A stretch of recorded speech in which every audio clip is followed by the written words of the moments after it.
Where was your original family home, and what was the size of your family? Well, my father was from Greece, and he came to America, worked his way across the United States on the railroad, got as far as Oklahoma City, saved enough money to go into business with his brothers and cousins, and therefore they met my mother, who was from the hills of the Ozarks, but who had been educated and was working in Oklahoma. And this union, they had 3 children, and the children were all named Plato, Demosthenes, and my Greek name is Constantine. I see, so serious Greek heritage. Greek heritage for the first 14 years of my life. I was brought up in a Greek household. When my father died, it switched over to the Ozark part of the I see. And did your family attend an Eastern Orthodox church? Yes. Have that background in religion? I was christened in the Greek church. Mm-hmm. I see. And so you had 3 brothers and your parents. Any other family living nearby? Aunts, uncles, grandparents? We had a very extended family. My mother's 2 sisters moved there. One of them had 3 children. My father's nephew moved in the same area, and he had 3 children. And we were very close-knit. There were nine children of my generation, and we were very close. Sunday dinners, outings, and everything was done together. And so amongst this large family that was close by, did any of the other people have artistic pursuits in their career?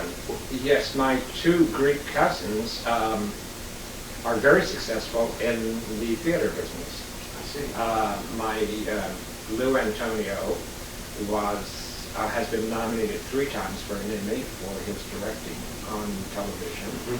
He has been on Broadway prior to going out to television. He was in a show with Colleen Dewhurst, Julie Harris. He was on stage and as a Jackson. performer. Oh, as a star performer. I see. As a star performer. And he married. His wife was in the original company of Gypsy. And so there is that close parallel. And his brother has been an actor. Recently was one of the featured players on a television show called Sweet Justice. And he works often enough to pay the rent. Well, that's correct. As he puts it. I think that's, for many people in performance pursuits, if you could pay the rent, you would be a brilliant success. That's what I consider. In your own mind, at least. Yeah. Well, in any line, in this business, in any line. That's right. Well, now back to yourself. So many creative people have backgrounds in a variety of arts, and not just the single performance practice that they're involved in. Was there some other area that you were involved in? Yes.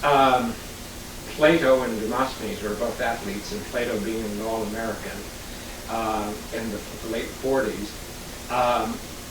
I somehow decided to go in the other direction, and I was interested in acting and the graphic arts, which was probably the closest thing that what I really wanted to do. And after I went to college and worked in the art department, trying to work toward a fine arts degree,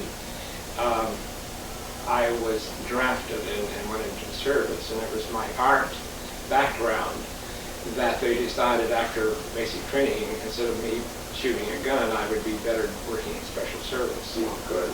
And so that allowed me to eventually be head of the largest enlisted men's club in the Far East Theater. And when I was there, I met many performers, dancers, actors, and all sorts of things. I suppose did USO shows come through? USO shows. There was a thing very few people, I guess, know about it that were not in the Army at that time. They were called CATs. They were civilian actress technicians. And they did not travel from place to place, but they would be stationed like in Tokyo. They were stationed there all the time. And maybe venture out a little bit into the camps surrounding Tokyo. But some of them went on. I have seen them oftentimes, but not recently. say, but there was a time I saw them on television or in the movies. So some of those people became successful in the business. And so during the time that you were in the Army, you were involved as a graphic artist. That was what had helped you. That's what got me into special services. And then my ability to, I guess, to organize or to be a leader in the crowd, someone who was compulsive about standing out. I eventually became the director of the Enlisted Men's Club.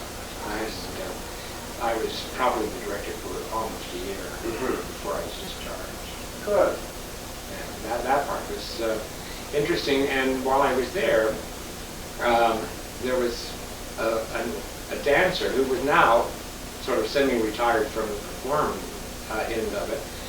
But she one day asked me if she could use the ballroom, which was not in use during the day, if she could come over there and practice dance and do her bar. And I had always been interested in dance, having seen the Ballet Russe in the early 40s and wanting to be a dancer in a way. It didn't dawn on me. I thought it was too late for me to even think about it. But I said to her she could use the ballroom if I could do it with her. And so she helped me with all of the positions and some of the steps and what have you.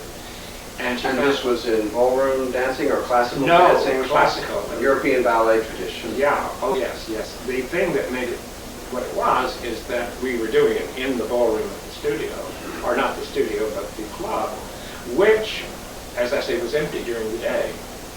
And she found I was a quick study and began to teach me routines. And for kicks and jollies, we began to perform for the GIs.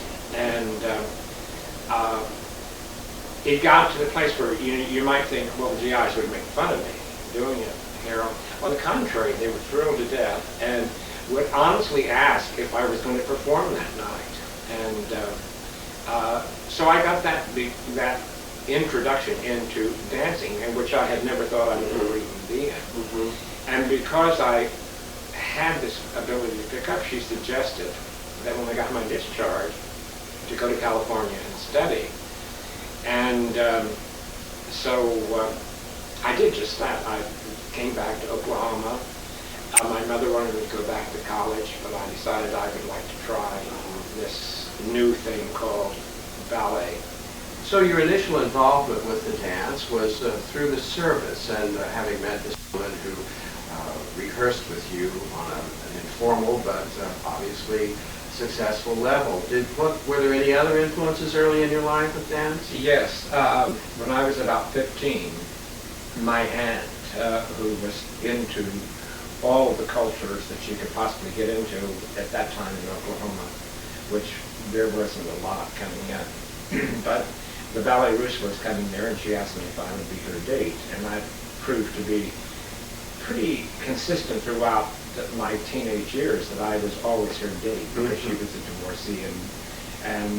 But we went to the Ballet Russe, and I saw Freddie Franklin and Alexandra Danilova for the first time, and they were probably the biggest influence in my life. And I must tell you that I am now a very close friend of Freddie Franklin, which is like a circle, a complete circle.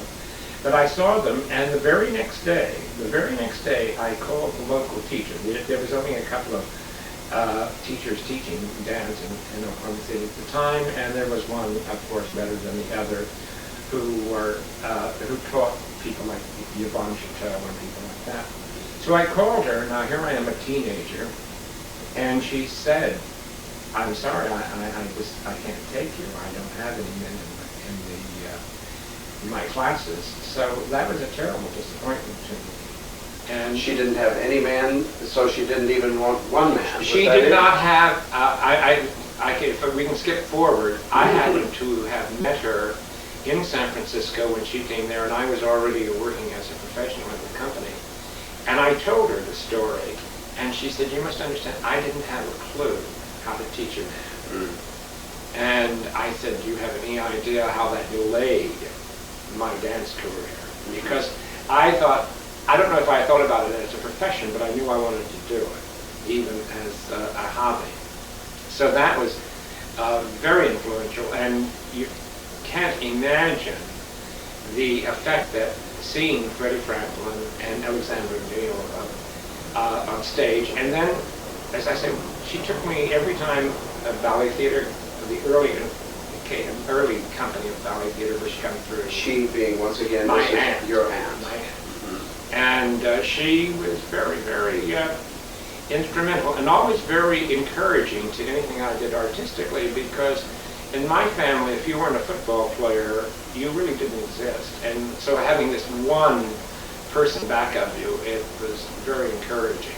Understanding the mentality from Oklahoma, because coincidentally I'm from Oklahoma as well, and here we are neighbors in New York, but I certainly understand that Big Red and OU, and that rules the roost. That rules roost, and it was something that people would flock to see, and then there would be a very select group, I guess, of what they might call snobs who would go to the ballet or the symphony and things like that.